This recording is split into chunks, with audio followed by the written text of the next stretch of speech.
Hey, so you made it to the second interview. Congratulations. But what the heck happens at this interview? Well, today we will talk about it. But before we get into it, be sure to subscribe if you haven't already. Hit the notification bell so you know when new videos on interview tips come out. And give this video a thumbs up if you like interview content. Why can I never remember that one, guys?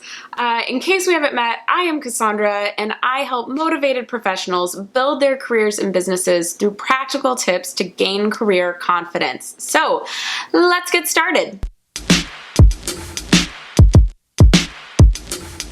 Okay, so second interviews can kind of run the gamut, but one thing that tends to happen is they're normally a little bit more casual. Normally they're a bit more about seeing if you're a good fit for the team. Sometimes it's bringing in more team members just to get to know you. So while it's more casual or more of a get to know you conversational feel, please still remember it's an interview. A big mistake people make is they start to kind of overshare, they get comfortable, and they say things they maybe shouldn't. So remember that even though it's more conversational, it's still an interview and you need to be professional. Now, what if they ask you questions that are similar to what they asked you the first time? You don't want to give the exact same answers, right? Then we sound like a scripted robot. You don't want to give the same answers, but you do want to stay within the same vein. So give an answer where the story or example is different, but your opinion is the same, or the idea is the same. So you want to give a new example, but to the same idea. So maybe it's that your answer is something about how you're really innovative and you gave one example of something you created last time. Give a different thing you created this time. So you don't want to bring up completely new ideas or completely different things than what you did last time, but you don't want to bore people by telling them the exact same thing they heard. They're bringing you back to hear something a little different, right? They don't want to hear the same thing. If they were going to hear the same thing, that's just a waste of their time.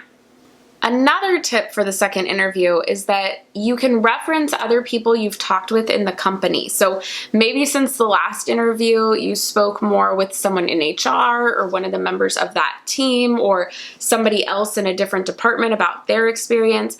This is a great chance to talk about how, I spoke with so-and-so and they told me this new project they're working on, and that sounds really interesting to me because, so it's a great way to show that you have been paying attention to the company and what's going on.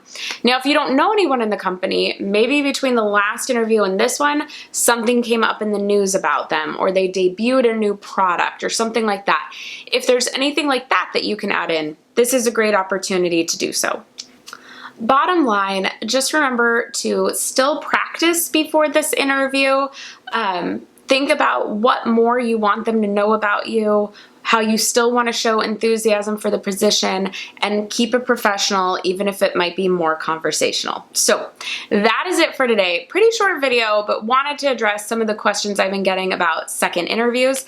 And let me know in the comments below any other specific questions you have. I would love to answer them in a future video. With that, we are done for today. If you have more interview questions, I have more interview tips for you here and another video specifically for you right here. And I will see you in the next one. Bye.